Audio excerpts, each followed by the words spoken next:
This thing on, Nicholas? No, you're muted. What the fuck? Oh, I fucking hate you. I just looked. I can't believe you looked. I can't believe it. Oh, God. Oh, I looked. It's so conditioned. I'm just so conditioned. But yeah, I fucking probably muted myself because I was typing or some shit. Even though we were just literally talking, Nicholas. One last fuck you for 2025. How about that? Ladies and gentlemen, boys and girls, listeners of all ages, TLDR Studios proudly presents to you for the last time in 2025 the greatest podcasting team in the world. He is the comic book writer, Nick Friar. I am the tenacious Doc, and together we are the TLDR Comic Book Club. Baby, happy pre New Year's Eve, my friend. Yes, happy pre New Year's Eve to you too as well. And what better way to end off 2025 and welcome in 2026 and one last fuck you, rather the Floppies awards, of course, which kick off award season in the entertainment industry, which is where we look back at 2025 in comics and give out our awards and reflect on some of the things that we did throughout the year. But before we do that, we got to let you guys know what's coming in 2026. And to kick things off in 2026, we are going to have a fireside chat about Cyclops Scott Summers with none other than Alex Packendale, who we haven't had on. You looked it up, Joe. It's been over 2 years since we had Alex last on. 3 years. Or 3 years? My math is terrible. Either way. 2022.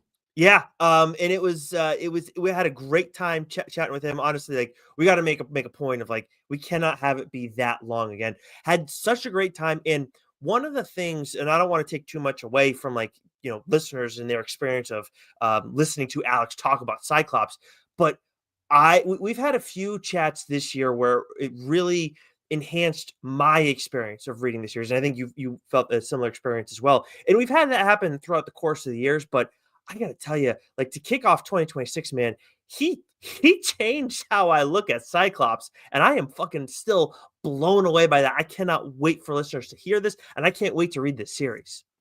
We had a pretty philosophical chat about Cyclops and sort of the metaphors out of a certain like sort of unconscious way of always drawing Cyclops. Which was pretty unique and pretty, it was a really good chat. It was definitely memorable. I mean, they're all memorable, but this one was definitely one you're going to want to listen to because there was just a lot of great insight, and I think you'll walk away because because I've always sort of regarded Cyclops as the Leonardo of the X-Men, and I think you'll walk away feeling just a little bit differently about our little one-eyed Boy Scout. And I'll tell you what, it's the best interview of 2026. I'll tell you that right friggin' now. Hands down. Hands down.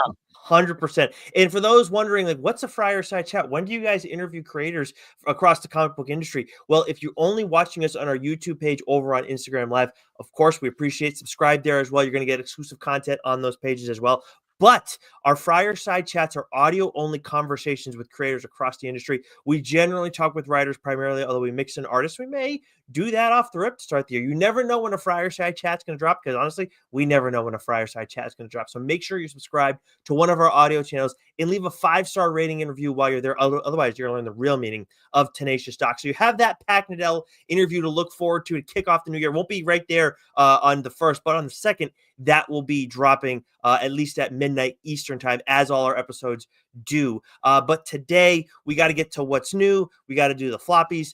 Joe, it's, we're looking back on the year. Before we get into what's new, do you had a goal this year that you've had in the past. You kind of moved away from it in terms of it being a goal over the last, I don't know, year, maybe 2. But I think you made a more concerted effort to try and get to this mark. How did you end up making out when it came to trying to read 1,000 comics in a single year this year? Well, I'll tell you, I mean, it's always the goal, but like I tell you, I didn't put as much more into it than I put a lot more. I mean, I made a real concerted effort into doing it this year. And I'll tell you, there's some important information to glean from this. So I just updated this because I've read my last comic book. I'm going to take I'm going to take tomorrow off. Oh, Even though wow. I am gonna run out to Newbury Comics tomorrow. There's a couple books I gotta grab. Hashtag no But days off, Joe. Come on. yeah, no, motherfucker needs some days off. So total books read in 2025, 1,076. Bravo, sir. Congratulations. For a little look back here in 2024, only 835. 2023 was 869. 2022 was 752, and that was getting back to work after COVID. Mm, And then 2021, when I started doing this, I got close. It was 949. Right. So mhm, that was, I could have put a little bit more effort in back in 21. But I've also broken it down sort of by, the major publishers. So, by far and away, Image took the cake with mhm. 259, which is actually less than what I read in 2024. 2024 was 273. Okay. Marvel was up, right? So in 2024, I read 126. This year, I read 140. One of the biggest jumps was DC, right? In 2024, I read just over 100. It was 103. This year, I read 159, and I think a large part of that had to do, obviously, with the Absolute series. Of course. Dark Horse, I mean, that was pretty much dead on, right? 2024, I read 74 comics. 2025, I read 73. That one might be the most fascinating number to me of them all because, like, I would have guessed like Image. They put out like Image, Marvel, and DC put out the most stuff. We like Image the most generally of those three, and then Dark Horse. Like, if I'm not mistaken, 2024 or maybe it was 2023. One of those 2 years, they were up for like Publisher of the Year for us, Mm, and to see like 2024, where I felt like we definitely talked about them more last year. Your number is still right there. That's crazy right to me. there. Now, this next one will surprise the shit out of you, Yeah, right? So, that's Boom, right? In 2024, I read 58 comics from Boom. This year, I read 111. And I'll tell you what, it did not feel like I read I 111. I don't understand how that one happened. I Yeah, don't at I all. don't either because I felt like those numbers should have been inverse, right? That would have Yeah, made more sense to me, right? yes. Mad Cave. I mean, this is no surprise. I mean, and I think we didn't start getting Mad Cave review copies until later in the year. So I think that's why 2024 number is so low. It's 55. This year's 144. I mean, that is a massive jump. That's insane. It's not just an insane jump, and like you said, there's reasons behind that jump, but look at that total number, 144. You just said it. Marvel, you were at 140. Like that speaks to the quality of Mad Cave. And also like DC, it's not that far ahead of it either. And as much as Mad Cave may be putting out more on a weekly basis than like Boom, maybe probably not as much as Dark Horse. Maybe it's right on the same level as Dark Horse. Certainly not on the same level as the big three. I know why that Boone number is so high. I read the Woods series, the James Tynion. I talked about it, Ah, right? And so that was like that was a significant number of volumes. So yeah, sure.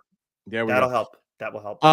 Dynamite, another huge bump here, and again, I think that's primarily two factors. One, we started getting review copies, albeit later in the year, but we did start getting them. But also, they just had a great year. They Mhm. had a really great year, between Thundercats, between Silverhawks, Flash Gordon, right? They just had a lot of. No, Flash Gordon was Mad Cave. Mad Cave. But they had a lot of really great books that came out that I know I specifically really enjoyed. So Mhm. Thundercats, all that stuff. So Captain Planet. oh yeah, Captain Planet, right? IDW, you say similar ballpark, 2024, 30. IDW, sorry, this year was 21. Oni, which I got to imagine this number is going to jump significantly next year now that we're getting review copies on a more consistent basis. Right. That was only at 15. And then I just lumped a whole bunch together, right? For other 69. Nice. Just so you Um, can get that number. nice. The significant thing here is like AWA doesn't have its own like category because I think I Mhm. read 5 or less, right? Like I didn't read a Mhm. ton of Titan books, like pretty much anything where it was 10 or less, I just sort of lumped into other. Mhm. So yeah, Which makes sense. 1076. Nice. Yeah.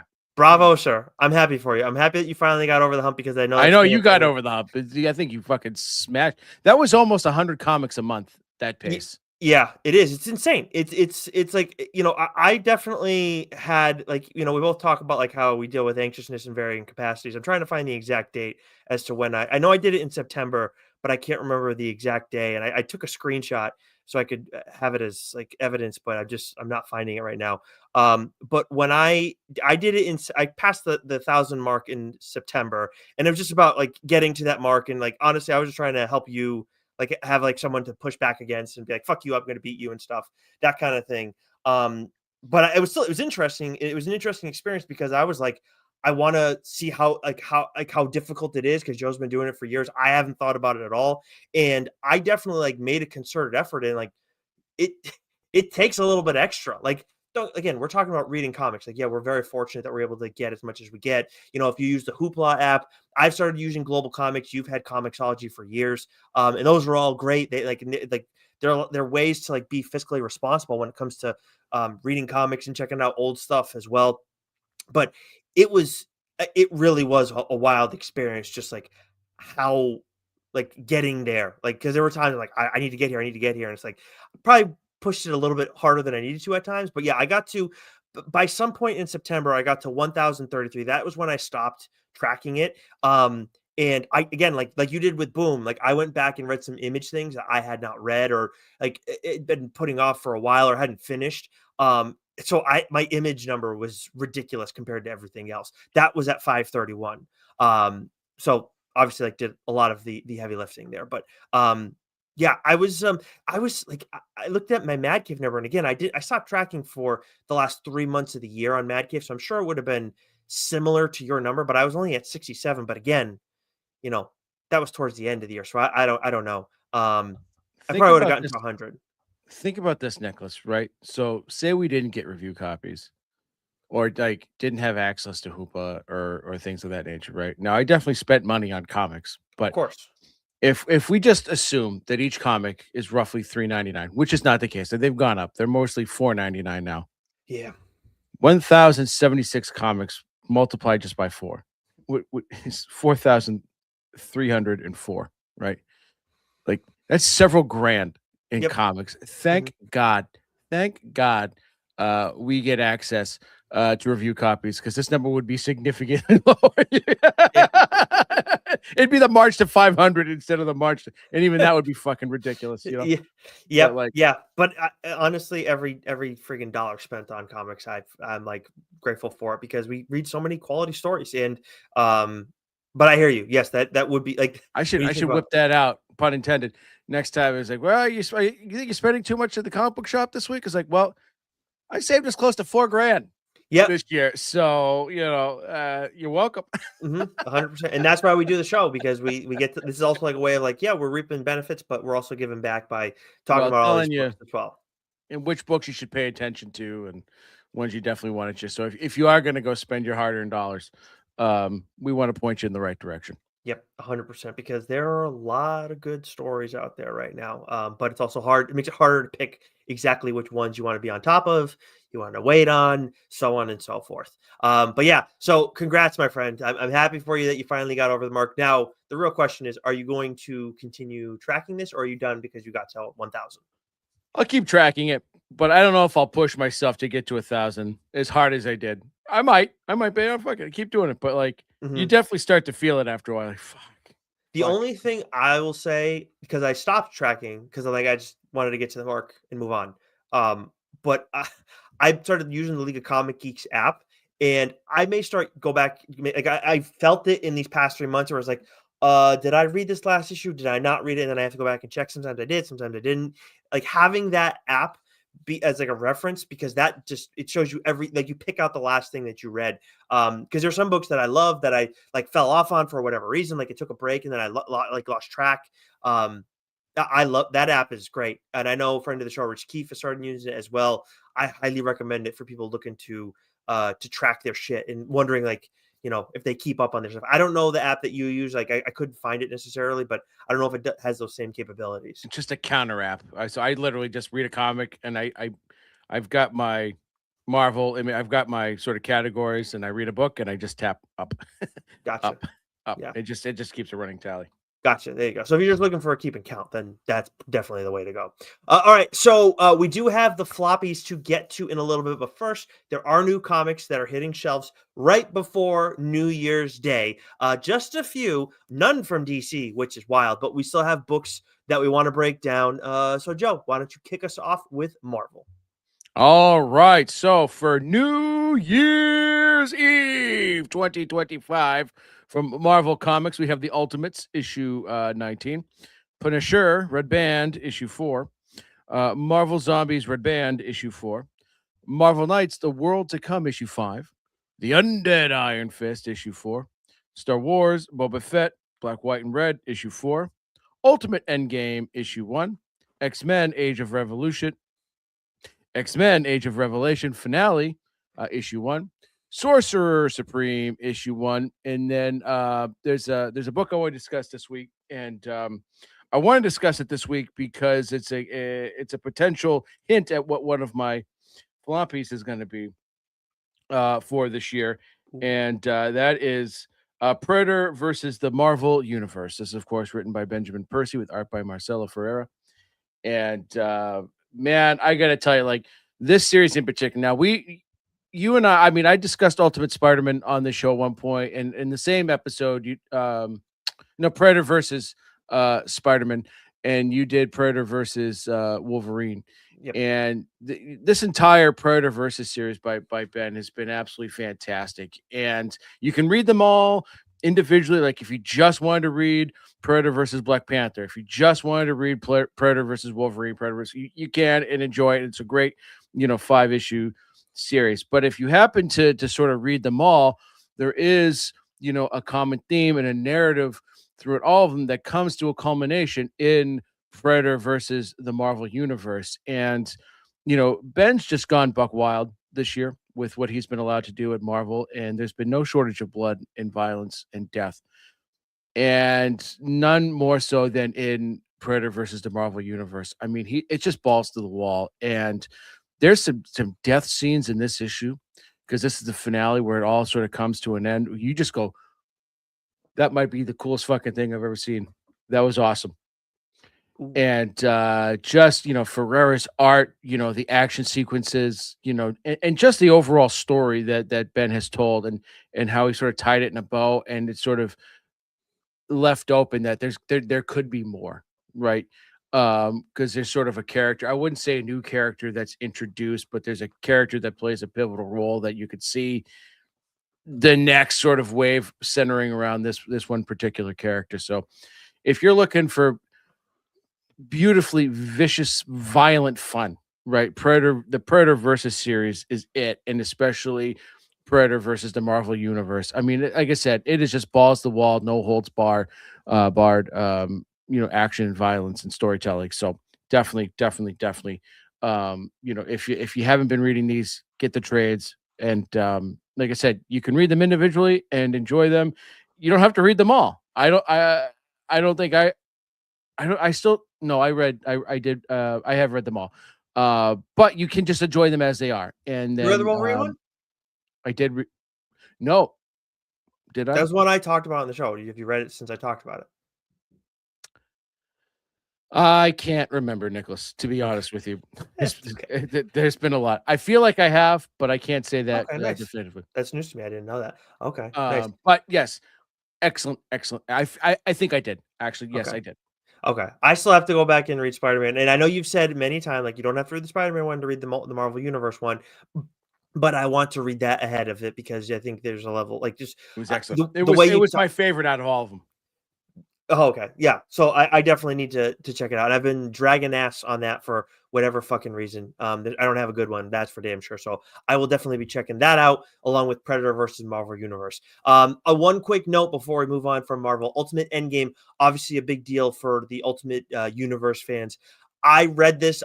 Joe and I have only been reading Ultimate Wolverine. Actually, no, you read Ultimate Spider-Man. Excuse me. Another book that I need to still check out. But I think if you've been reading the Ultimates and other, like, been invested in this Ultimate Universe, then you're gonna enjoy this. I read it and I was like, this is good. There's definitely some things that I'm not like fully getting the full appreciation for it because there's just some stuff I don't know about some of the characters.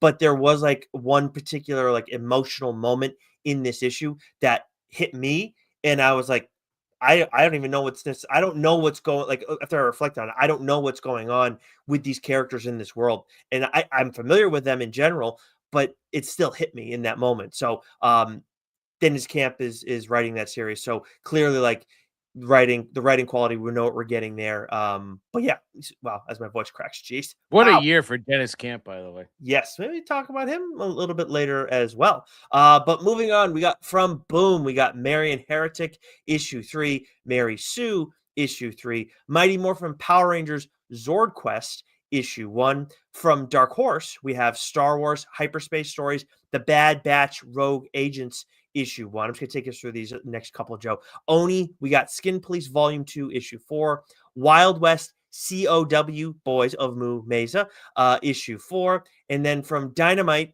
we didn't get the review copies this week, but otherwise Joe would be talking about Thundercats Lost, issue 10, but that is solicited for this week. All right. And so last up, like we said, light week for comics from Image and Skybound. Banner week. So let's see what books didn't we underline? Okay, we have a Spawn, the Dark Ages. FYI, I bought my nephew. He's in the big leagues now, folks. I bought him the first the first volume of Spawn. Like, so there's like, Hell yeah.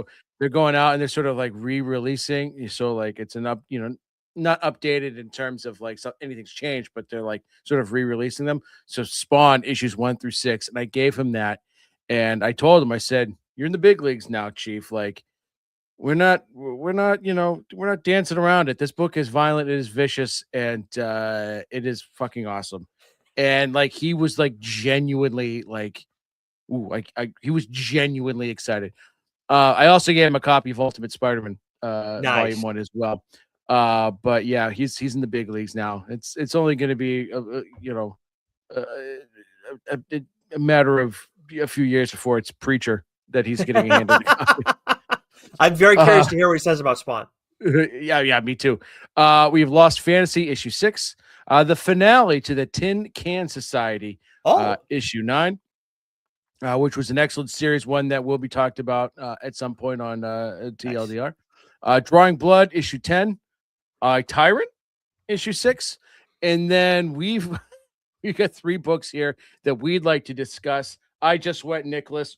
Why don't you take it away? You also forgot to mention Radiant Black, issue 39. Oh, that's the second time I forgot. I forgot to put it in the goddamn notes. Sorry, guys. This was an excellent issue. I did not mean to omit it. Tensions are fucking high in Radiant Black. That's all over the place, all over the goddamn place. This is a very palpable issue. Yeah, 100%. All right, so the first book that I want to discuss from Image this week is The Lucky Devils, issue 6, of course, written by Charles Soule with art by Ryan Brown. 10th issue that we've gotten yet, and I expect it's going to be outdone though in issue 7 based on the way that this issue ended. Collar and Rake have like they had like a falling out in the prior issue, and man, like the after effect from all of that is insane. I absolutely love this issue, and honestly, Joe, I think after reading issue 6 of the Lucky Devils, I feel pretty comfortable in saying that like so Charles Soule and Ryan Brown also did 8 Billion Genies, which I talked about on the show previously, and I have to talk about curse words on this show at some point as well that they did together previously at Image, but after reading this, like I when we first read 8 Billion Genies, I was like, oh, like I see how this is like a cousin, like Lucky Devils is the cousin of 8 Billion Genies. And now, and at first, I was like, I think I like this more, but it's too early to tell. I don't know. We're 6 issues in. We're supposed to have 2 more issues, and I feel comfortable saying this at this point. Soule and Brown built on the brilliance of 8 Billion Genies, twisted it 9 times over, and gave us a fucking masterpiece. I love what they have done with this series following 8 Billion Genies. I love 8 Billion Genies. This is better. 100%. Like these guys did an outstanding friggin' job with this. Yeah, that's awesome. Yeah, this issue was killer. You pun intended. Yeah, there's one panel where you're just like, ooh, That's a gruesome scene. Mhm. But then, you know, the way that it ends as well, it's just like, and then the title of the next issue makes you go, ooh, ooh, Yeah. Yeah. ooh, it's gonna be a doozy. Yeah. And I gotta say, Sandpaper Pinch, who we met a few issues No, back or last issue, I'm not sure. I love that character's look. And everything, like everything about her. She's friggin' ain't awesome. messing around. Nope. Ain't ain't messing around. No nonsense. Yeah, No nonsense. 100%. Uh, All all right. right. Let's see. No. What do we got here? So, gee, we just. It's like this is our first episode all over again. Coming in hot is another twisted, disgusting issue from Tony Fleeks and Trish Forstner, and that's Feral issue 19. And God damn, just when I think I can't stand that little twerp, Lord? Lord, I want to yeet him right out the Pet City window in this issue. Like, oh, Mhm. you spineless. He's gone from annoying the shit out of me. You spineless little so and so. This was this. I mean, just this arc has just been so twisted, and you know, it's I I don't know how to describe it other than like there was a few times where I was a little nauseous reading Yeah. reading this Mhm. issue, and you know, I don't blame the kittens for not wanting to eat their wet food. And you know, Tony and Trish have just done a great job at making some of these characters now who you at one point were rooting for fairly deplorable. And is it Nico? That old cat that was sort of like a resident of Pet City I before. I can't can't remember remember. that old cat's name, but yeah, I know what you're talking about. Right. Oh, he does something in this issue that oh, I think I no one was in the house and I was reading that and I go, "You motherfucker. You I hope bad things happen to you. I hope bad things happen to most of these cats actually at this point, except for Elsie, right? Like Which is she's just trying crazy because a while back, like, we had issues with Elsie. yeah, but she's you know what? At the end, she's like, is every decision that she makes great? No, but she's the only one that's just like not just looking out for herself, Right, right? 100%. And she's Yeah, trying to make a difference and she's trying to do the right thing. it's come a long And way. things backfire. Like you know that character, that cat has grown tremendously, but she just doesn't have any bankable goodwill. So like No. Nope. everyone's just turned on her, and I kind of hope some bad shit happens to a lot of Mhm, not the kittens. Love the kittens. mhm. Need the kittens to thrive. But yeah, this was just like this whole arc, man. It's just it's had a few nauseating moments, and I love it. Yeah, this issue was there's what was really interesting, there's a couple things, but one thing that kinda stands out, the ending is obviously, like, a big deal. We're not gonna Yeah. talk about the ending specifically, but I feel like that's gonna overshadow a lot of other small, interesting developments that happened in throughout the course of this issue that are definitely significant, maybe just as significant, but the final few pages, like, it's kinda like a mic drop moment, and just, like, Mm. it's gonna change the story in a big way, going forward. I'm like, as you were talking about it, I'm just like, where are we going to go from here exactly? But I won't say more than that. But I will also add that Elsie, talking about, like, for us, her stock is rising quite a bit. Maybe not among the other cats, but for us, she absolutely is. She had one moment in this Oh, yes. that was like her. I think it was her best moment of the series. I like chuckled and I was like, well done, Yeah. Elsie. Like, thank you, Yeah. thank you. Oh Ha, you know? God, yeah. Also, fuck you. Yeah, Oh, it was yeah. great. It That was was good. great. That was good stuff. So another great issue. Feral, been an outstanding series, one of the best ongoing titles in all of comics. That's for damn sure. And we will talk about that in what capacity regarding the floppies. I don't know, but I'm sure their name will be brought up in some capacity. And then we have to round things out a series that began this year, and that is Escape. The fifth issue of Rick Remender and Daniel Acuna's title is out this week. Powerful issue. I think they're doing a great job of displaying how a series can have serious weight to it, but not have an overwhelming amount of action to the series. Like the first issue, like it ended like massively, like with explosions and everything. But since then, we've gotten, bits of action here and there. But I would say like this was one of the heaviest issues that we've gotten, and I don't think there was a lick of action in all of it. And now, and the way it ends too, I'm just so excited going into it because there was so much tension, and then we get that release, and now it's like, okay, now we have a new puzzle that we're going to be presented with. But the villain in this, Joe, the design that Acuna came up with, oh, I loved it, dude. Like I could hear that dude's voice in my Yeah. head, and a large part of that was because of Acuna's like design for him, as well as like Remender's excellent dialogue. Yeah, because it's the face. It's very Ugh. right. And the first two issues were definitely first three issues were definitely heavy on the action, and the last two issues less so. But the pacing has been steady throughout, and Mhm. I think the one consistent from the first issue through the fifth is the suspense has never let up, right? And Mhm. the suspense has come in different ways. It has come in high action scenes. It has come from sort of this cat and mouse chase. It's come from sort of and it's designed to right sort of evoking those World War II type moments that we've seen in movies. Diary of Anne Frank, Schindler's List, like, where it's been very, very tense because we know just from history what the ramifications are and can be. And so even though there hasn't been a lot of action, the suspense is still there. And that's really, I think, driving the momentum in an issue like this one where there isn't a lick of action one bit, but that it is so palpable. And you're at the edge of your seat reading it. And I can't wait to see how this story ends. Yeah, I agree, and I don't know. I think this is an ongoing. Like I don't know. I can't imagine like at some point. Like I can't imagine this going on for 50 issues, just given the nature of the Yeah. story. But at the same time, like I don't think it's going to wrap up with issue 6.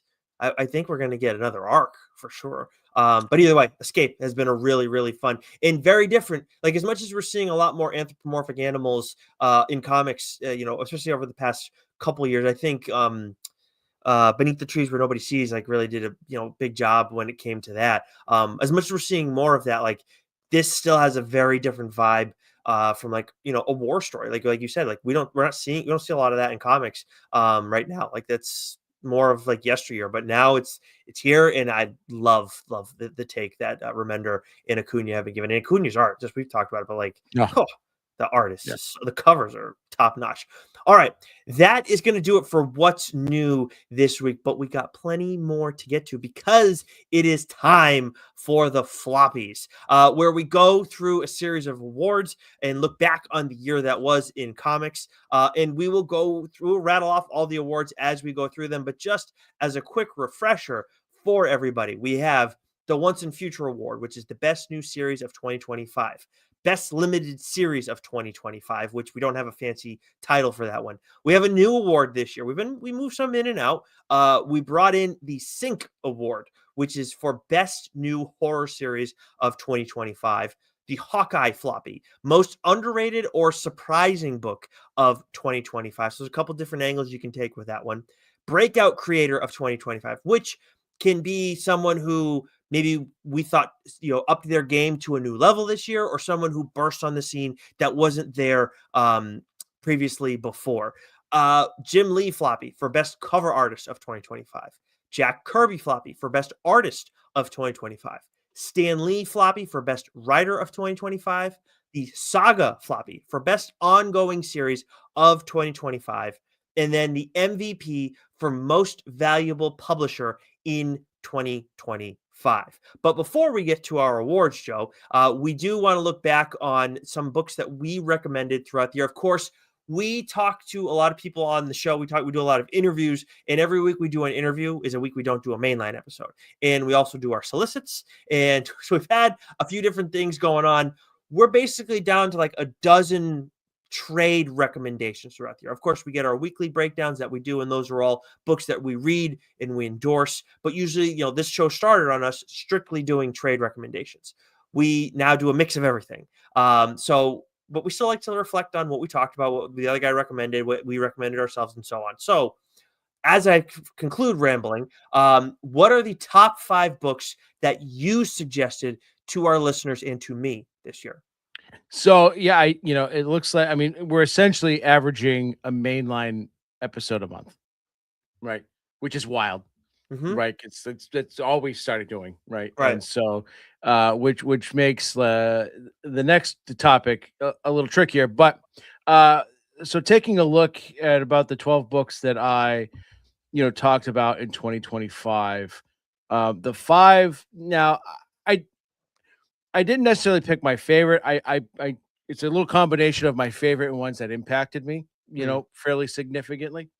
So like Ultimate Spider-Man, that's a book that I've just like that and say Thundercats, right? Those are titles that have been at the top. I'm never gonna fall behind, on those titles. And Ultimate Spider-Man was just I love talking about it. It was such a good series. It's only got an issue or 2 left. The whole Mhm. Ultimate line is wrapping up. So that was definitely going to be on there. Underwater Welder by Jeff Lemire. This book hit me really emotionally. Like it struck something deep, which Lemire often does. Lemire does one of two things. He either hits me with a sack of emotional bricks, or he terrifies the shit out of me. Right. Right. There's no in between there. And so Underwater Welder. The Moon is Following Us. This was another book that really impacted me emotionally. And this was written by Daniel Warren Johnson, right? And Right. right, and he also is starting to have that effect on me, where he sort of, he writes these fantasy stories that just like there's a parent child relationship there that just like, whew, it does something to me. And that was an excellent, excellent, excellent book. And then these next 2 books, were more favorites than they were like impacting me sort of emotionally, and that's The Slasher's Apprentice and Batman Dark Patterns. The Slasher's Apprentice, that was a book that surprised the hell out of me. It Mm. was an outstanding horror book. Just the whole premise, the artwork, the writing, everything about it. It was just so fucking good. And then Batman Dark Patterns, that is the Hayden It Sherman and is it Dan Waters? Mhm. Yeah. And, like, what I loved about this was that you got these small little 3-issue arcs, revolving around a different villain, and you could have read each little arc as its own story and been very happy. But if you read them all, right, and you sort of read it all the way through, there was this nice little narrative that was sort of being, woven in between them all. That if you didn't read them all, you weren't missing anything. But if you did read them all, and then especially with that last arc there, it all just sort of came together. And I thought this sort of being not a Batman origin story, but just like a year 1-ish, year 2-ish, like early career Batman was just excellent, and Sherman's art was tremendous. So those were the 5 books that I thought were really impactful on me that I discussed this year. Yeah, that's a great crop. What a crop. What a Uh, crop! for, for sure. For my 5, this was again, like we it's not like we had a over a dozen that we had to pick from, but still I had a tough time parsing it down because like Grommets was a book I talked about this year. Rook X's, which is a 2024 floppy winner, was another book that I talked about like at the beginning of the year. I love those 2 titles. They didn't make the cut for me in this one.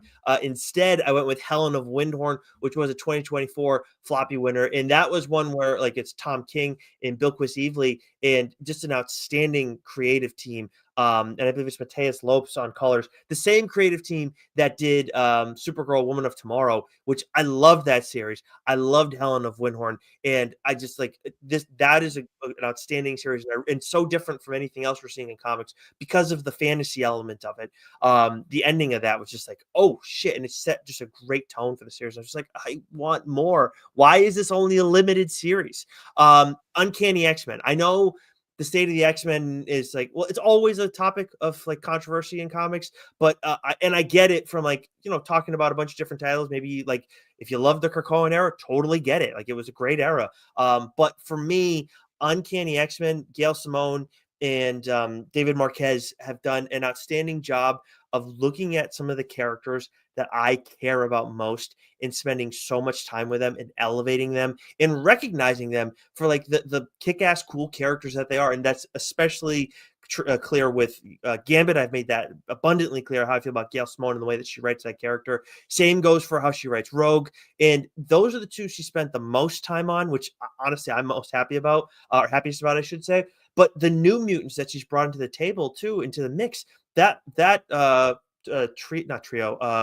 quartet has been she's done a really good job of having them enter the mix, not making it only about them, but also elevating them and making me like, okay, like I like all four of these characters. I have two that are I like a little bit more than the others, and it's like I don't like the other two, but they don't move the needle as much for me. So that to me has been the best series post Krakoan era.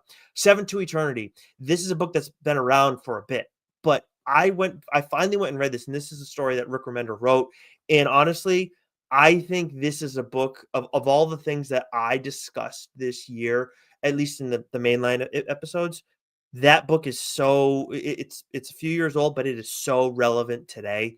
And I think that it's something that anybody who likes comics, if you haven't read it before, and honestly, if you have read it before, like as I'm reflecting on just the state of the world and everything, I'm like, this book says a lot, like depending on what resonates with you, what bothers you, and what have you. Seven to Eternity, like really powerful series, and just the artwork in it is beautiful as well. Assorted Crisis Event. Speaking of stuff, talking about things of the moment. Oh my God, Zawadzki and Denise Camp, like they killed it on this series. And I already done like as soon as that ended, I talked about it on the show. That those first 6 issues are available in collected form. And then Strange Adventures. This was one where I went to my local library. I saw that they had it, and I was like, huh. Strange Adventures, like it's not like they have an overwhelming amount of graphic novels. And I was like, Strange Adventures. I know people raved about this years ago, but I just never really checked it out. Because like, why? Why am I gonna like? I don't care about Adam Strange. And I was like, fuck it. You know what? I want to support the local library, all this different stuff. So I'll take out one of their comics and whatnot. And I read it. And I was like, oh my God, I can't stop reading this. It is so good. Like just such a well-told story. So those are my 5 favorite books that I suggested this year. What are the 5 books that I suggested that you are most looking forward to reading or have already read? So yeah, we only had one trade, this year. So taking a look at all the books that you've read and sitting, listening, as you discuss them, the ones that I'm looking forward to the most to reading, this year on my quest to, repeat as 1,000 comic book reader, is Assorted Crisis Events. I mean, not just you raved about that; it's everyone's raved, about this series, and so that is definitely one I want to check out. Wicked and Divine. Oh yeah. Kieran Gillen, right? Like that's another one where, I mean, I had on my list to read, and it sat there for so long, and then you're like, I'm taking it, I could go for it, right? And we had Kieran on, and I know that you guys talked about it, and you loved it. So that is one that I feel like I really do need to read. Oh yeah, you absolutely do. It's a sin that you haven't, quite honestly. Uncanny X-Men is another one I need to fucking read. Right? There's no excuse why I haven't read it, but I need to. And I've got it. I've already got the folder where I've put all the issues, so it's right there in an easy spot for me to go through and plow through them. And real quick aside on that, this like we talk about like different events being frustrating. Like we're not the biggest fans of all that because like, just we like our characters and we want to spend time with them and let them like go through the experiences with them. Events kind of can take away from that. That said, you hadn't been reading Uncanny X-Men, and then you read Unbreakable X-Men and got a taste for what Gail Simone has been doing with Gambit, and it's like now you're like, holy fuck, this is what I'm missing out on. Yep. That's for damn sure. Rook Exodus, which is another book that you just absolutely loved, and dude, you're gonna love the art. You're gonna love that art. Jason and then I know. It's again, it's another one I should have been reading. And then Helen of Windhorn, right? That one is so far up your alley, it's not even funny. I think of Yeah. all the books I talked about this year, because like the fantasy element of it, like it just I don't think I need to say more than that. Like that of if I was to say, Joe, the like what you need to read in terms of order, I'd probably go Helen of Windhorn number one, and then it's probably after that it's pretty tough. I'd probably put Rook Exodus at number 5 on that list, and Helen of Windhorn number 4, and then the other 3 are a mishmash. But Helen of Yeah. Windhorn, you're gonna read that and be like, dude, how did I sleep on this shit? 100%. For Yeah. me, so obviously you talked about Ultimate Spider-Man, and I'm gonna binge the hell out of that series. As soon as it's done, I'm gonna be binging the fuck out of it.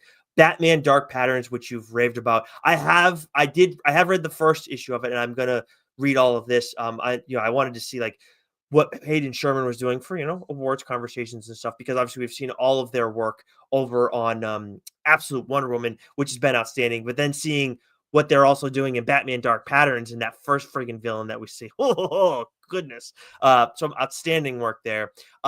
Lawful, which is a book that you talked about, and like right away you're like, this is a book that I'm gonna love. And I remember from a conceptual standpoint was outstanding. The Moon is Falling was Daniel Warren Johnson. Anything Daniel Warren Johnson's doing, we want to check out. And then the book that you've probably like wire to wire raved about the most this year was Slasher's Apprentice. And that, so how can that not be at the top of my list? And it's also from a conceptual standpoint, like it's someone who wants to like learn from like a slasher, like serial killer type, and like, help them, rebrand or rebuild themselves in this new era of social media and what have you. So how can I not be interested in checking that sucker out? That one's gonna blow your fucking mind, Nicholas. Yeah. It's gonna blow your mind. I like, so if you were to say what I should read first, I would assume you'd say Slasher's Apprentice, as like in that group. Yeah, I would. If I were to rank these for you, knowing you, I would say Slasher's Apprentice, Lawful, Okay. and then Ultimate Spider-Man, Dark Patterns, like either one, like and then The Moon is Following Us. Got it. Right, Okay. just sort of knowing you, because you love horror, you love that sort of religious angle on things. So like Mhm. Slasher's Apprentice, Lawful, and then like I would read Ultimate Spider-Man because I need you to read Predator. Oh wait, never mind. Yeah, Ultimate Spider-Man. I'm getting my Ultimates and my Yeah, Predators. yeah. But I will say, like, But you can if flip there's flop those two. Those are, you know what I mean. yeah, if there's one thing that trying to match you in the race to 1,000 books read this year, if there's one thing that taught me, it's like when like in the moments where it's like, oh, I don't want to read. When you push through it, like you can, like there's like also like I'm looking at this and it's like there's no reason I shouldn't read all of these books that you've recommended and more going into this year. We prioritize so much making sure we have all of the weeklies covered and then like having new mainline episodes ready, but like there's plenty that we can do when it comes to the books that we recommend to one another. But that said, it is now time, now that we are 47 minutes into this, it is now time, Joe, for us to get to the actual awards. The reason that the people tune in for this episode and listen all year long, keep track. Joe has a fucking running doc all year long. I think I did 2 docs this year. I did one in like June, just as like a check-in for myself, and then I did one again at the end of the year. You're doing it all fucking year long for this time, for this moment, your time tonight. That's my Herb Brooks impression. My time is now. Night is our night, but not tonight. but not tonight. There it is. Perfect. All right. We are kicking things off with the award for Best New Series. That is the Once and Future Award. Joe, lead us off, please. Oh, you know Oh, what? Before you lead us off, yes, there's a quick note that we need to make that is relevant yes, here. With this award, because we don't factor in books, it's when certain series start at like depends on the point in the year, and because we're doing this right at the end of the year, it's important to note that this series had to begin no later than October of 2024. Sorry, October 2025. So if it began in October of 2024, it is still eligible for this award. That is very important to note this year.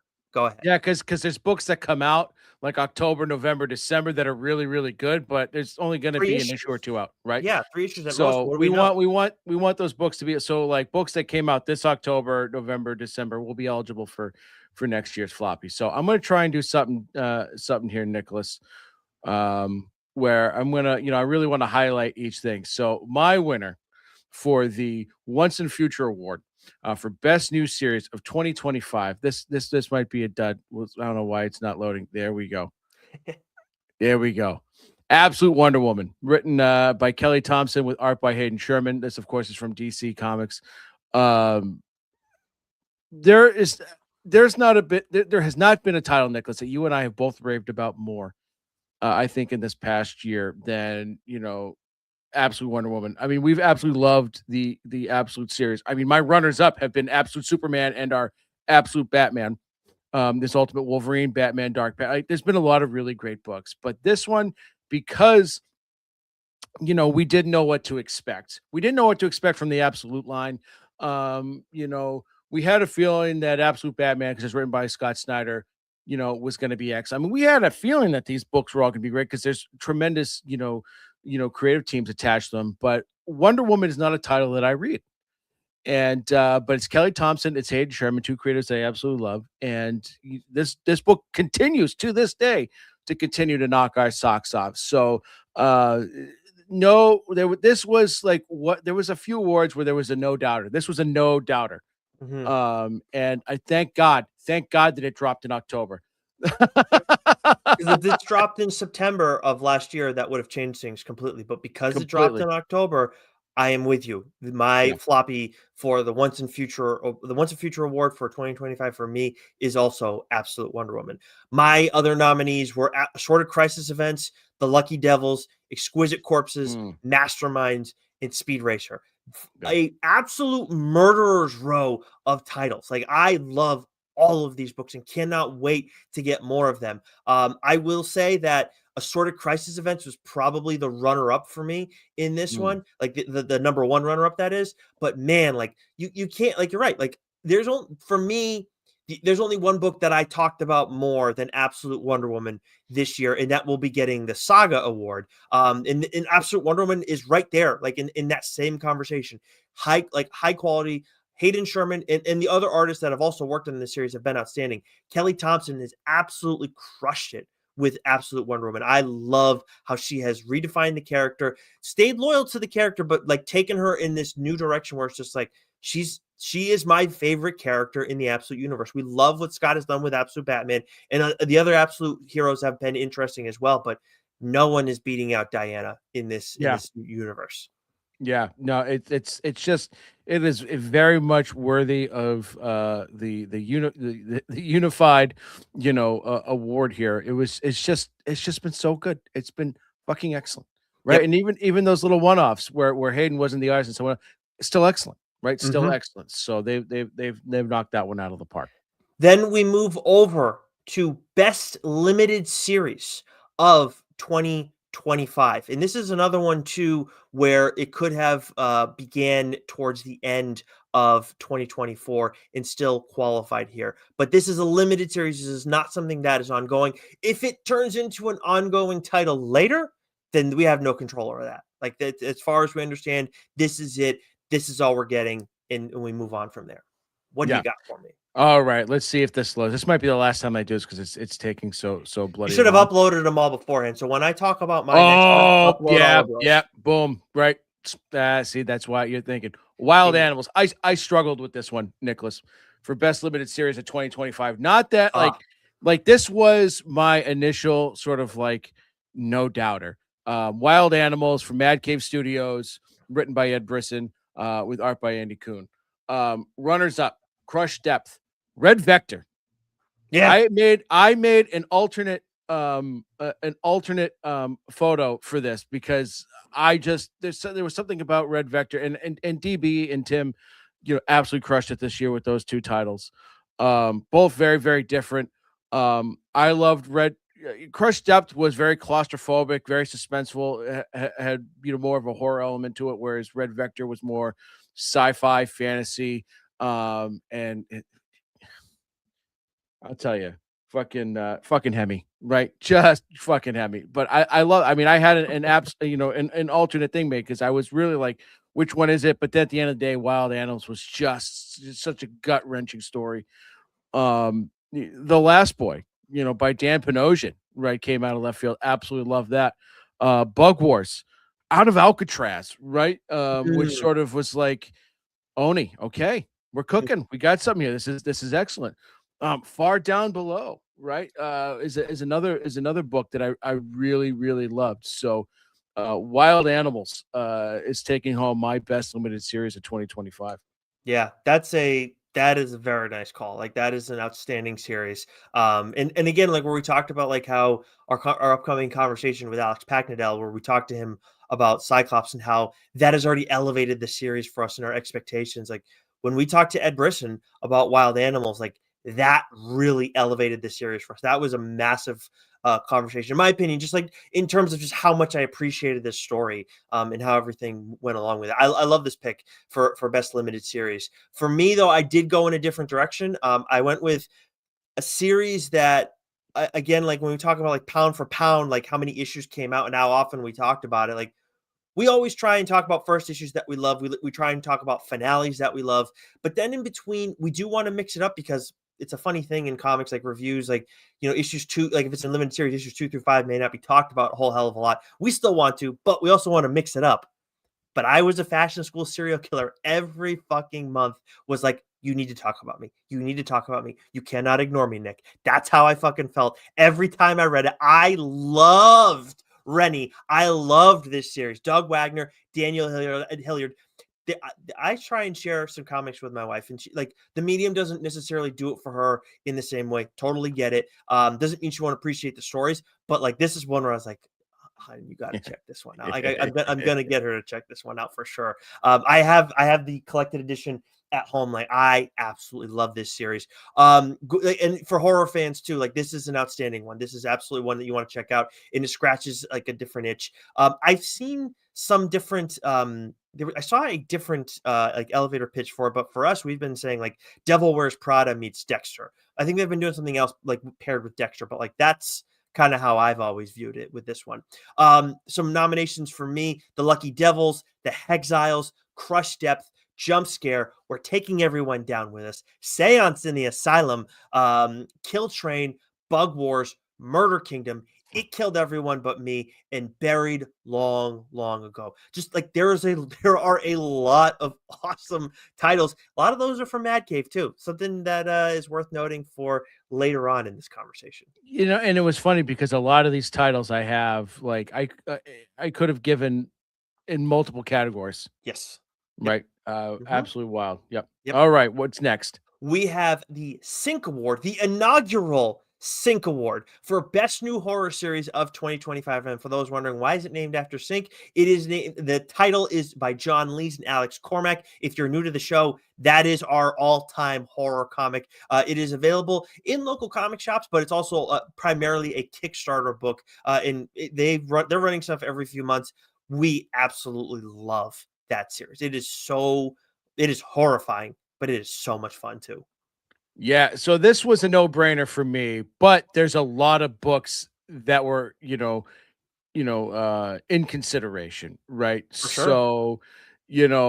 So some of the runners up for me, I was a fashion school serial killer, Kill Train, Totally. Those Not Afraid, The Slasher's Apprentice, When I Lay My Vengeance Upon Thee, right? Be Not Afraid, Mhm. Murder Kingdom, right? But for me, the book that just like terrified me the most, start to finish. And we had these creators on to talk about it. And that's Buried Long, Long Ago. Again, Mad Cave Studios, Anthony Cleveland, Alex Cormack.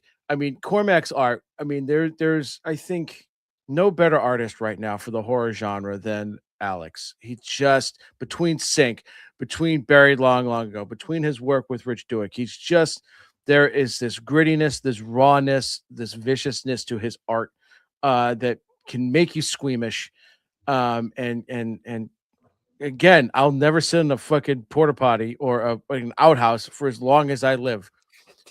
Thanks to this book because of the figurative and literal shit that went through his mind when he was drawing some of those panels in the series. But this to me was just like it's a quintessential horror comic. If there's a horror fan in your life, you must give them this series to read. It is just it's terrifying. Bel Gunnis, right? It's just one of the Mhm. most horrific villains, and it's loosely based off, a real story, right? And it's just it's so good.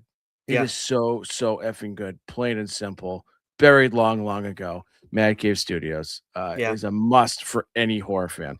I love this pick. I did not. It is not the same pick that I selected, but that was definitely on my short list, like it was on best limited series. But I did stay with Mad Cave Studios for my pick. And when you talk about Alex Cormack being the best artist from a horror comics standpoint, I agree. But I do think Joe Picardo is giving him a run for his money and has a different flair, a little bit more. Now they're both pretty fucking gruesome, but they do it in a different way.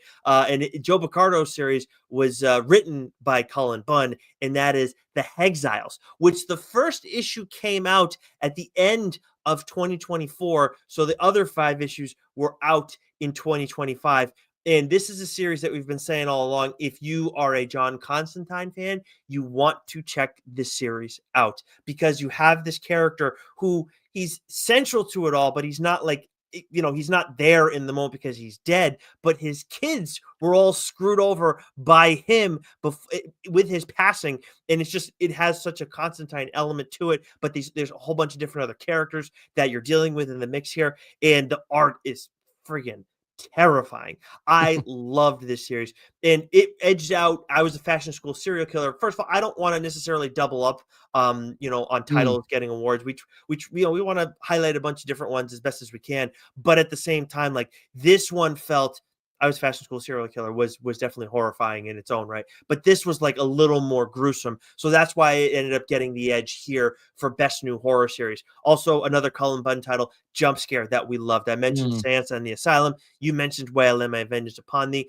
Crush Depth, which like from a underwater standpoint, I think that you and I both are like, yeah, the water, it's something that like that's cool, but also not to be fucked with. And Mm-mm. Crush Depth did a great job capturing that, as much as we're also dealing with a claustrophobic element as well. You mentioned Buried Long, Long Ago, and It Killed Everyone But Me by a friend of the show, Ryan Parrott, another outstanding horror series over at Mad Cave. Mm. We move over to the Hawkeye floppy for most underrated / surprising book of 2025. So very subjective here. Surprising can be, just Joe and I were sleeping on this, and then holy fuck, we did not see this coming. Or most underrated in the sense of we just feel like it didn't get its just due in terms of buzz. So what direction did you go with, Joe, and what book did you pick? So I went with sort of like, oh, like I didn't know what to expect, and this became like one of my favorite books. Now, this is a book that could have won a couple of different categories: best limited series, best horror. Mm, For me, I'm giving it most surprising book. Runners up in this category for me were Out of Alcatraz. Again, I know Oni's been around for a while, but hadn't run a ton of their books, and I happened to grab it off the shelf, and this led to me telling you contact them. Let's start getting review copies for Oni. So Out of Alcatraz. Speed Racer. I've talked about this a ton. This is a property that is before our time. I couldn't have given 2 shits prior to this about Speed Racer. But I read it and it's become one of my favorites. It's just an absolute excellent series, and its spin-off Racer X also really great. Another one written and drawn by Caitlin Yarsky, Living Hell. Ooh. This was just an excellent series. I think this kind of fits both as being underrated in terms. I think more people need to be talking about this book because it was sort of like a demon hunter, and again, it had that sort of, emotional, gut wrenching, vibe to it. Cause her work with, Sean Lewis on Bliss, and she's worked on him with a couple other books, but like Bliss was a very heavy book. This was just a great fantasy sort of demon, sort of hunting kind of story. So Caitlin Yarsky absolutely, it was her debut as a writer, and she did her own art. It was excellent. But the book that I chose, and I went, like I said, I went the most surprising one because I just didn't know what to expect. The Slasher's Apprentice. I mean, you had to know that this book was going to win a floppy. I've just talked about it so much. And again, Yeah. this could have won 3 awards. I could have put it in it, I could have, but I really tried to like spread the wealth a bit and really give the books I thought were deserving. This is from Mad Cave Studios. This is written by Justin Richards with art by Val Halverson. Um, Again, this is another like give this book to the horror junkie in your life. They will love it. It's a sort of a modern, horror story that's also living off some nostalgia, and it's got just excellent twists and turns, and the ending's going to make you go, "Holy shit."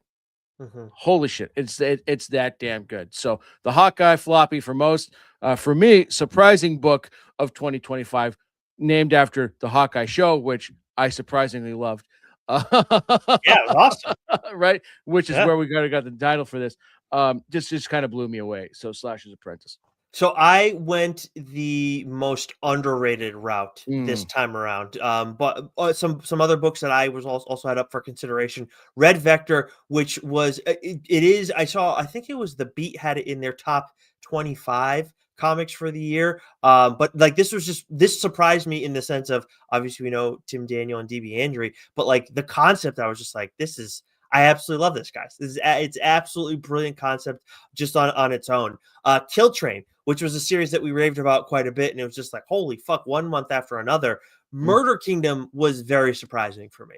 That was one where it was just like, like if I'm strictly looking at it from a surprising standpoint, Murder Kingdom might be the one, just because it was like, okay, like we're gonna check it out because it's Mad Cave and we get the review copies, and it was like, wait, what the fuck is this shit? That is definitely the book that'll catch you off guard for sure among the ones we're talking about. Speed Racer, again, like when I saw David Pepos on, I'm like, okay, this is going to be good. And then we saw Davide Tinto's art, and it's like, okay, like this looks really awesome. And it's just one month after the other. Like when we talk about these nostalgia books, like obviously I'm catching up on Thundercats. I'm in the process of doing that, but and I've enjoyed it. But Speed Racer is the book. Well, I love Captain Planet too, but like Speed Racer is the one that's like, holy fuck, where did this come from? mm. From an underrated standpoint, The Unchosen, which is David Marquez title, which he's writing and illustrating. The art in that series. You read the first issue for that, right? If I'm not mistaken, or have you not read Yeah, that at I all? gotta, I gotta get, no, I gotta get caught up, but I That definitely read the is first issue. that art is just fucking jaw dropping. I love David Marquez's art style because there's this like magnificence to his art style, but there's also that grittiness that we also love to talk about as well. And then Vicarious, which was written by Ryan Parrott, which is a Boom Studios title. And honestly, like that one is one of the more underrated good books of Mm. the year. But for me, this is, I think, a first for us, Joe, where you gave this book an award in a separate category, and Yeah. I'm giving it the Hawkeye floppy for being the most underrated book of the year. It is Ed Brisson, Andy Kuhn, Wild Animals. For me, this is like, I don't know who else, like, it's not like we're on social media 24/7, but I'm just like, this book should be talked about all the fucking time. Like, Hmm. that's why I also talk about that conversation that we had with Ed Brisson so much, because it was like, if you listen to that conversation with Ed and hear how he talked about the story, how do you not want to check out Wild Animals? And then Yeah. once you know all that and check out Wild Animals, like, how do you not fucking love that series? From start to finish, it was awesome. And by the end of it, we get this twist. We get a couple twists, but we get this one massive one, and it's just like, I could see it was there kind of, but I didn't see it fucking coming, and it makes so much sense. And like, holy shit, so Yeah. good. I This love book Wild Animals. exploded my brain. Yep. Exploded my brain. It's again, it was gut wrenching. It's just this is like to me a quintessential indie book, right? And Yes. it's just it's raw, man. It is just so fucking good. Great revenge story. Like we're talking a lot about Yes. horror stuff, and obviously that's our biggest thing. But this is a great, great revenge story. And honestly, I can see this being turned into a movie very easily. Oh yeah. Um, we move over. Speaking of explosions, breakout creator of 2025, which can be taken in a couple different ways. It can be someone who's new on the scene, who's a little bit maybe new to us in some capacity, or someone who has elevated their game to a new level and they've been around for a bit, which I think is the angle that you and I both took this year. Who is your 2025 breakout creator of the year? Yeah. So, this is one that I had a couple of, I could have gone a couple different directions for, but I chose this person because it's not that they're new to the scene, and like 2025 was like their year to break out. But to me, it was a breakout creator to me because I wasn't familiar with this creator's work. I mean, I knew who they were, but I wasn't like, like you fall in love with some writers, and maybe you miss things. Anyways, I went my 2025 breakout creator floppy goes to David Pepos. And a big part of that is Speed Racer, as I talked about. Like he took this title that, like, to me was just like a joke, like, oh, Speed Racer. It was, before my time, and I just, in my head, I've got the cartoons of just the wild overdubbing, and it just sort of being a silly thing. And then the Emil Hirsch movie that came out, you know, maybe it was a decade ago at this point, who knows? But like, it was just like, it was never my thing. And I'm reading it, and now I significantly care about that character and the world that he's created and the story that he's telling, and it's high octane, pun intended. It's just a really great story. And then we had him on the show, and in prep, for that chat, I had to, I didn't have to, I wanted to read Cable, Love and Chrome, and that book blew me away, right? And then I caught up on Space Ghost, which again is another character, another property where it's before my time. My only real, relationship with Space Ghost was on, uh, you know, uh, was it Comedy Central or whatever? It was Space Ghost, where he was like a talk show host, Oh, and he oh, was I like can't a remember like a that. Letterman sort of thing. Yeah. And and so, like, I read that, I go, this is a really great fucking story. So he's just done a really great job. And then Captain Planet, right, comes out, and that is more my speed. Like, I remember that as a kid. So, like, he just had a hell of a year. Like Chris Condon, had a hell of a year. Anthony Mhm. Cleveland had a hell of a year. Ed Brisson had a hell of a year. Right, there's a lot of writers, that just had great years. Uh, but for me, Pepos, like, I was just like blown away by that. Like, I just had never read these properties, and then it's just like bang, bang, bang, bang, bang, bang, bang, and it's like, how could I not like, because I was familiar with all those other, writers' works before. So to really just kind of come across David Pepos this year and love all those titles, for me, this was a no brainer. Yeah, I think David Pepos is a great choice, and honestly, as someone who loved The Devil That Wears My Face, I Oh, was yes, yes. I was still familiar with his work, but that was someone who I was like, man, like you are like in this moment where everybody's talking about nostalgia titles, you're like at the center of it, and you are kicking ass and taking names and getting an opportunity with some really cool titles and absolutely freaking crushing it. So yeah, like I think David Pepos was a great choice, and he was right there for me. I had three people that I was considering. It was David Pepos and Anthony Cleveland, but then I had to go with Denise Camp. I had to Mm. because or Dennis Camp, excuse me. Like I a sort of crisis events is like unlike anything you're seeing in comics, and Eric Zawadzki's artwork on that series is friggin' outstanding. That series, like I'm sure, would be an award winner for a lot of people. It is smart, it is interesting, it is powerful, all of it. I absolutely loved it, and I think it's something that everybody should read.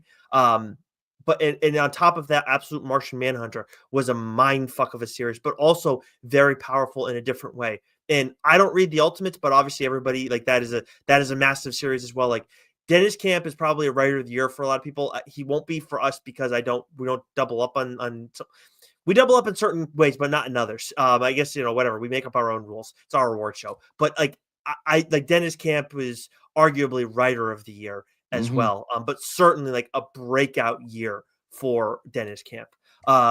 Moving over to the Jim Lee floppy for best cover artist from 2025. Joe's going to go first, but I will say I did something a little different this year, which made some work for Joe on creating the images, which you'll find over on our Instagram page for our award winners. But regardless, who is your winner this year? Well, I would say we almost could have renamed this award the Dan Panosian Award, because he's won it, a few times now.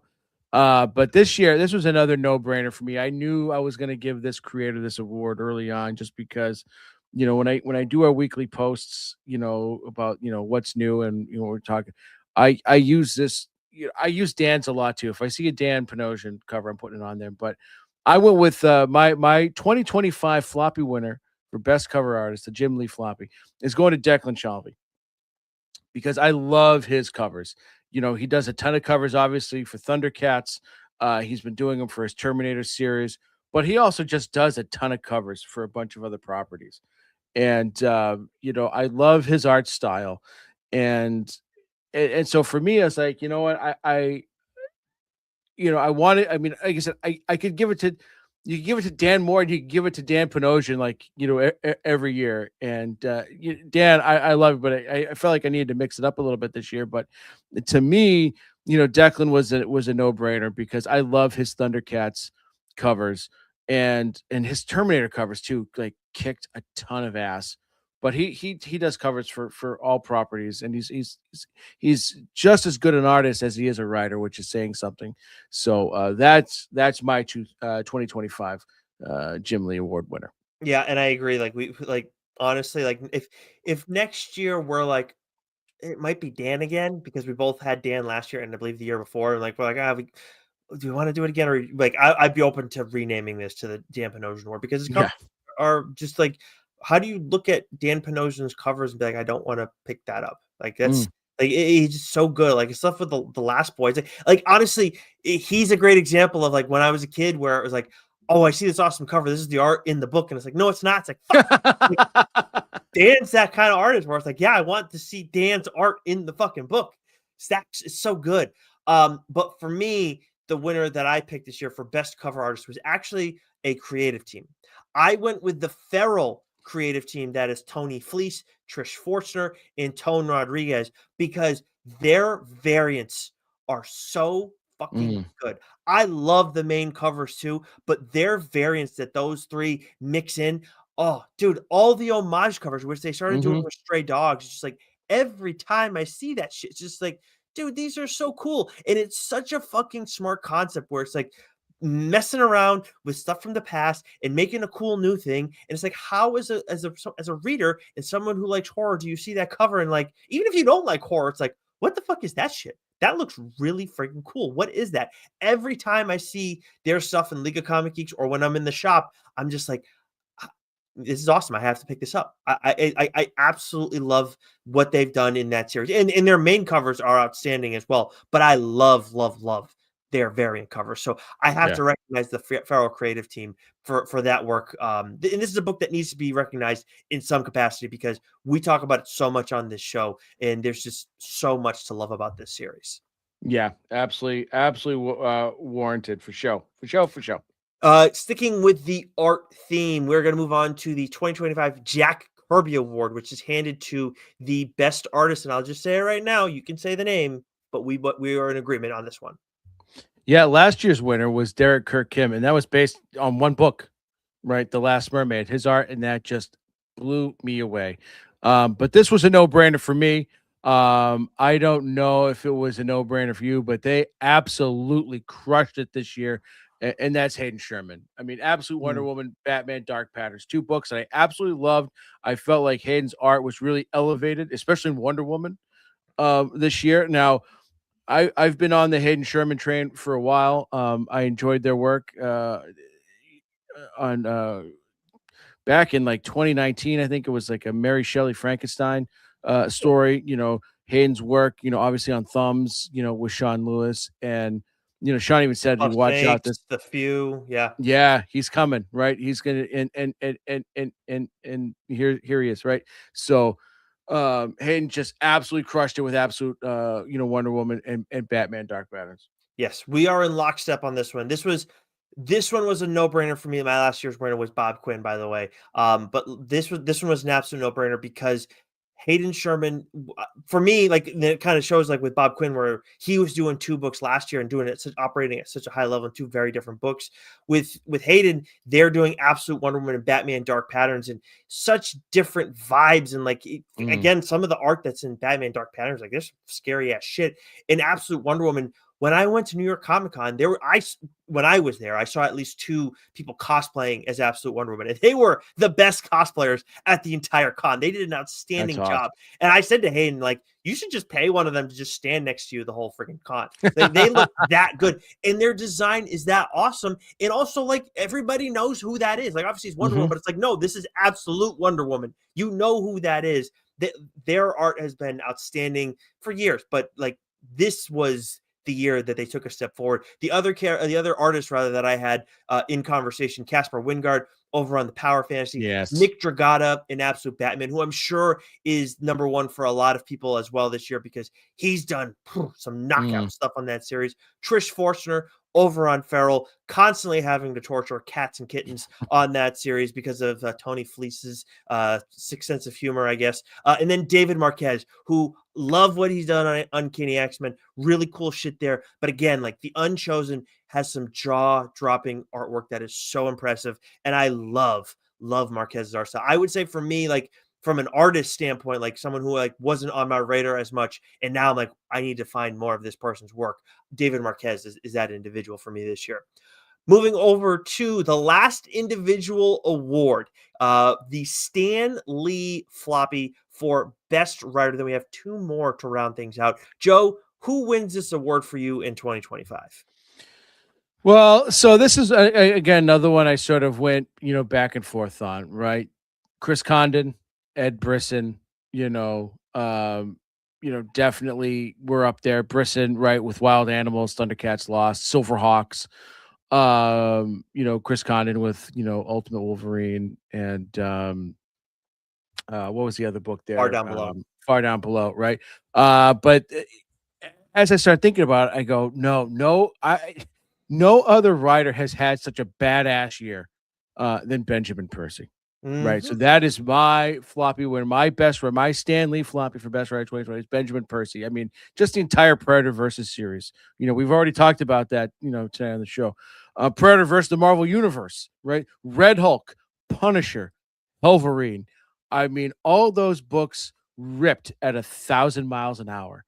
And they were more than just bloody action books, right? There was just great depth of story there. Everything was engaging, right? This was just, I can't think of a better run for a Marvel writer this year than Benjamin Percy. Like, all those books, it's just, they were must read every week, right? And there was a lot of fun reading those books, right? Because you've heard me, bitch and moan, oh, it's just events. I can't keep track of shit, right?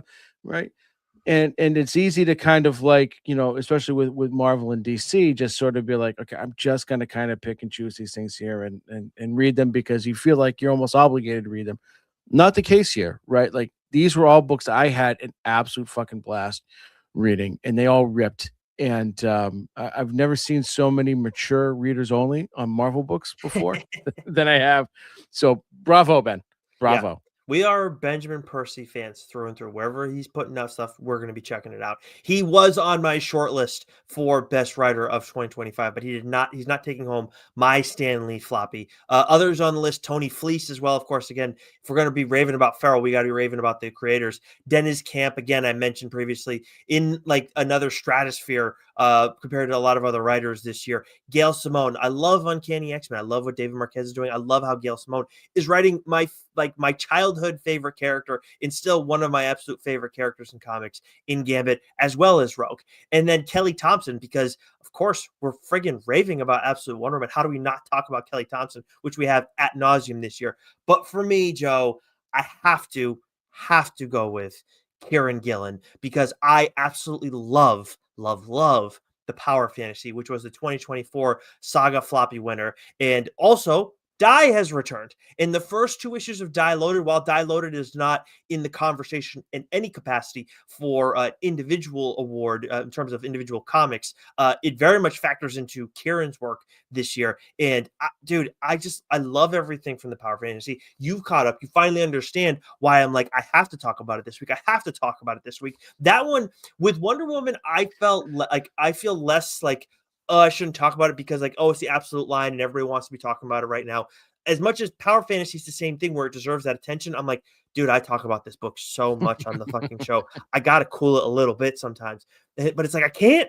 I just can't. It's so fucking good, and that's because Kieran has done so much and created my new favorite Image Comics character in Etienne Lux. Like, if we had a Mm, category for that, like for a favorite new indie comics character, it would, for me, it would be Etienne. Well, I guess Etienne couldn't win it this year. He would have won it last year, but I right. fucking love that character. And then and Die Loaded, dude, like that second issue, the first issue, what a great return to that world. But that second issue was just like, this is Wow. why you should be reading this series. This is Yep. so damn good. So Kieran Gillen, Best Writer 2025, Stanley Award winner for me, which then brings us to Best Ongoing Series of 2025.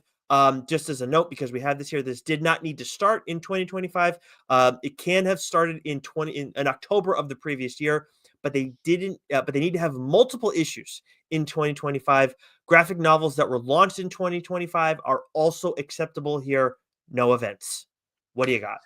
So there's a common theme between my 2024 and my 2025 winner, right? So for me, I didn't Mm, necessarily pick what I thought was the best book, right? But I picked what was my favorite book, right? And so for 2024, that winner was Transformers. Daniel Warren Johnson, absolutely crushed it. And it was a book that I never fell behind on.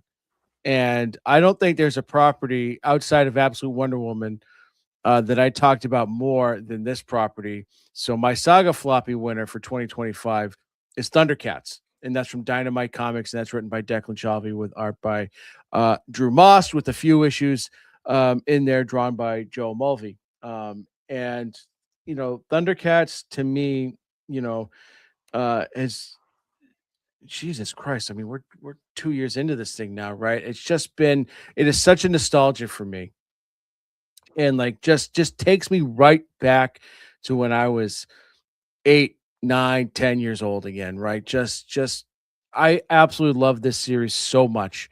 Thank you for my Christmas gift, by the way. And oh, of course. so like this to me was just a no-brainer. It's like it's going to Thundercats, between Thundercats lost, all of the sort of one shots that we got from Ed Brisson, Panthro, Shitara. There was a Shitara series in there as well. I just like give me all things Thundercats. This is one of those properties that's just firing on all cylinders. There hasn't been an issue yet where I've gone, ugh, that was filler, or an arc where I've been like, it just to me just keeps getting better and better and better. So Thundercats is my, Saga Floppy winner for best ongoing series of 2025. That is that like much like Slasher's Apprentice. This is one that was like, if it wasn't, if this didn't win a floppy, I kind of would have been like, are you all right? Like, what happened to Joe? Did you Like, this forget isn't your making meds? sense. Yeah, exactly. For me, my nominees were Uncanny X-Men, Rogue Sun, of course, by friend of the show Ryan Parrott, and Abel, which we now have a new Rogue Sun series that's going to be going on next year with Medieval Spawn. Very excited for that series. Feral, which we've raved about a ton, and then Absolute Wonder Woman, which with Power Fantasy, depending on what direction it goes, and this could move in. Absolute Wonder Woman could move in up in the conversation Mm. for best ongoing series. But the Power Fantasy takes the Saga Floppy. We have a back-to-back winner on our hands, ladies and gentlemen. Again, I talk about this book all the time. It's been jaw-dropping issue after jaw-dropping issue this year. Everything about this series has been absolutely outstanding. And I know when we talked to Kieran, he's like, oh, I might end it at issue 16, or maybe and if I don't end it, it'll go into 30. Right now we don't know, so it's being treated as an ongoing series continuously for this conversation, because that's how it was first told to us. But man, like, I love this. I cannot wait to see where things go next after how things were left off, and how like unhinged things got at the very end of the last issue of 2025 that we got from the Power Fantasy. But yes, that is our first of, well, you know what? I'm going to shut up right there because I don't want to spoil things for the MVP award, the most valuable publisher of 2025. Joe, who is your pick for the final and possibly the most important award of the Floppies? Well, I've said numerous times, I'm easily bought, and the studio is the only studio that sent me a Christmas card. But I'm gonna rattle off some titles here, right? Because we're getting back to back winners here. 2024 and 2025. But Murder Kingdom, The Hexiles, Missing on the Moon, Kill Train, Pop Kill, Dark Pyramid, Crush Depth, Far Down Below, Buried Long Long Ago, The Slasher's Apprentice, The Pale Knight, the Endless Night series, consisting of Exit City, Hour of the Wolf, Revolution 9, Wild Animals, Speed Racer, Racer X, Orla, Eat Your Young, Red Vector. It killed everyone but me. That's Mad Cave Studios. I mean, an absolute no brainer. I mean, just that. That's not all of their titles, but it's damn close. And they all were home runs. And some of these have won awards. Some of these were runners up for awards. I'll tell you, Dynamite, you gave them a run for their money a bit, right? They really, really, had a significant year for me, but like it's been Mad Cave. These have been my favorite, just about all of my favorite books this year that I've read, and they've sort of taken over that that boom sort of, original rule. If there's number one, you read it. So if there's a number one from Mad Cave, you damn right I'm going to read it.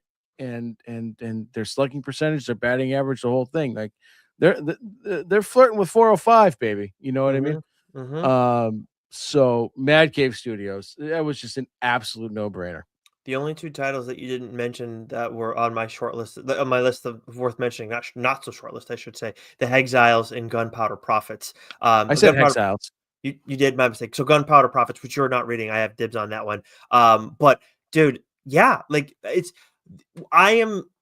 it never ceases to amaze me how when we are putting together our notes, because Joe and I always try and figure out like, okay, these are the books that we want to break down in detail on a week-to-week basis, and we have some love of communication. That was ironic. But we're like, we both know like, hey, like we want to try and spread it out, like don't try and do two books from the same publisher as an individual.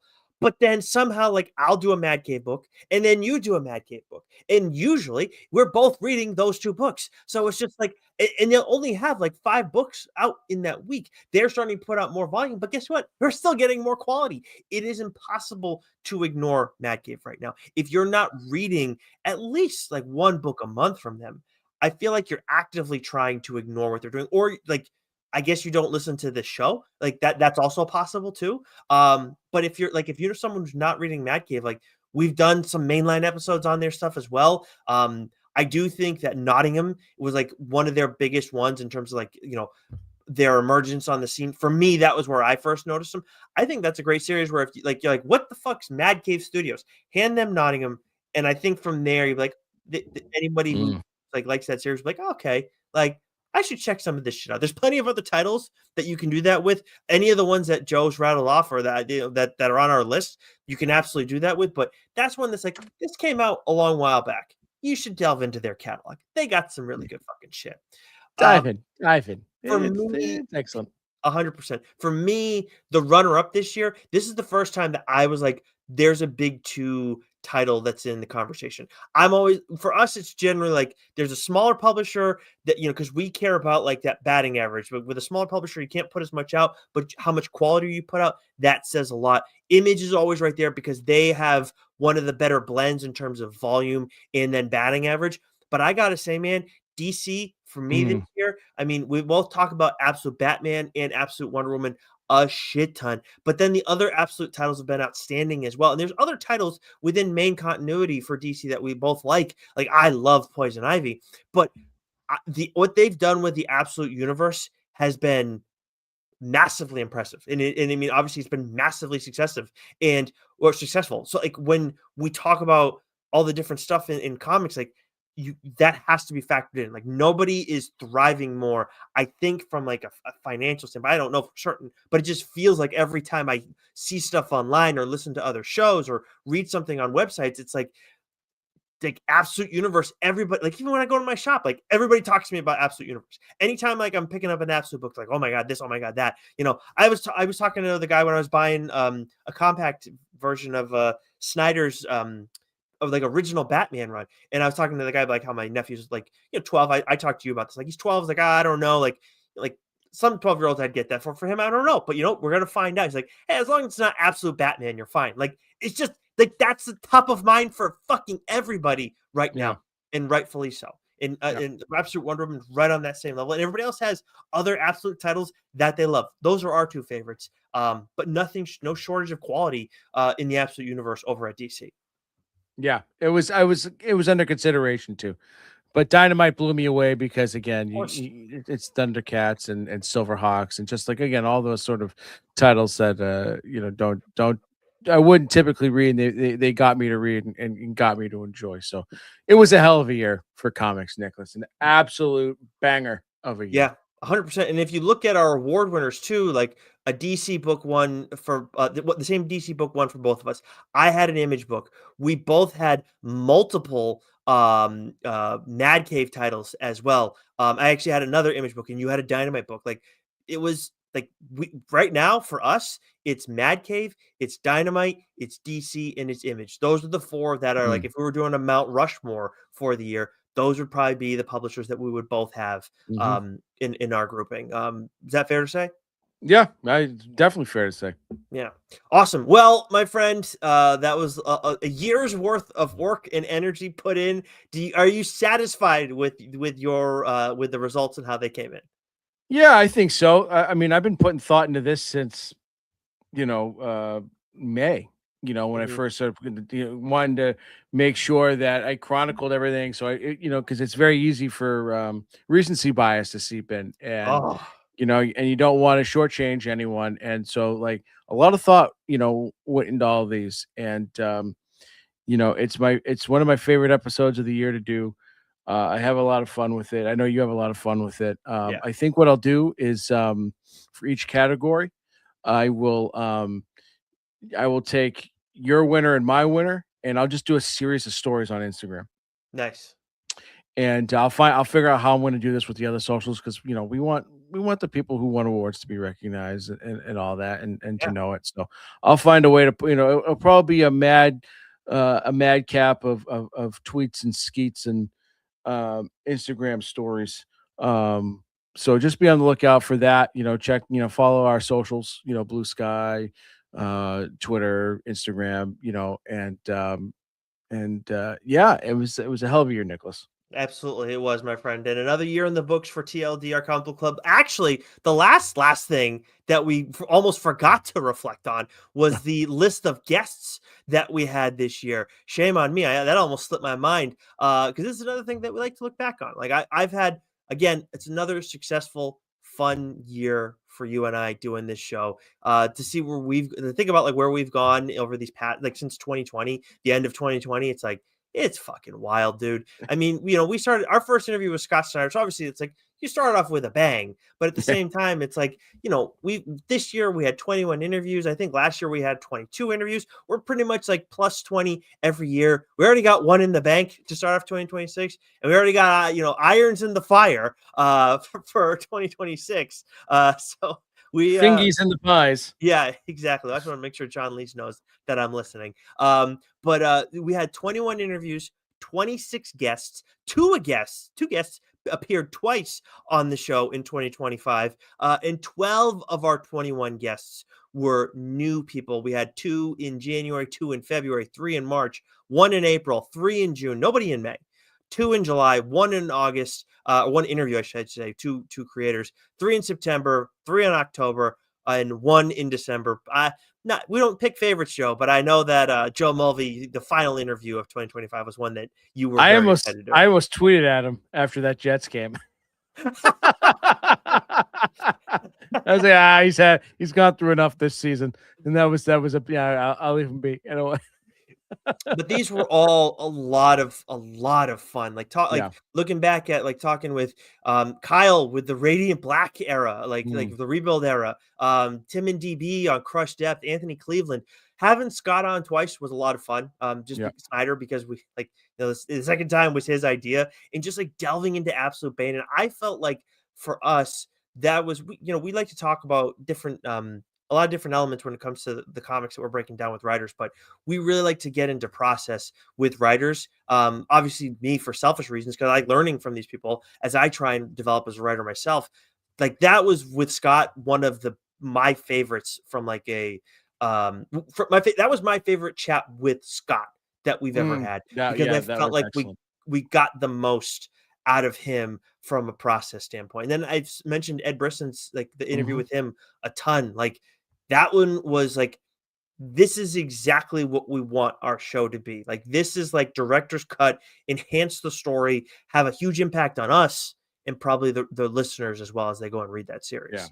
Yeah, there's a lot of great chats in there, and 12 new guests is awesome, and I enjoyed it. I mean, I enjoyed every single one of those. Um, but there's some writers that I was looking forward, that we hadn't talked to yet, and Anthony Cleveland and Chris Condon and Ed Brisson and Schmalky. Schmalky, right? Love Schmalky's Army, overdue. baby. Mulvey was great. So we had a lot of fun. We had a lot of fun this year. Yep, 100%. And we also brought an end to Matthew Rosenberg's podcast by having him on the show. So I actually have no idea what happened to that show. I listened to that show. I missed that show, so I don't know what's going on. He's over like, there you know what? with The guys are. I can't beat them. So I'll just back out. He fucking said something like that with us. He's like, I do this stuff. I do these interviews, and like, I forget there are people who are actually good at this. Him and fucking and Ethan and whatever Griffin decides to show up, like they do a good job on that show. I enjoy their show.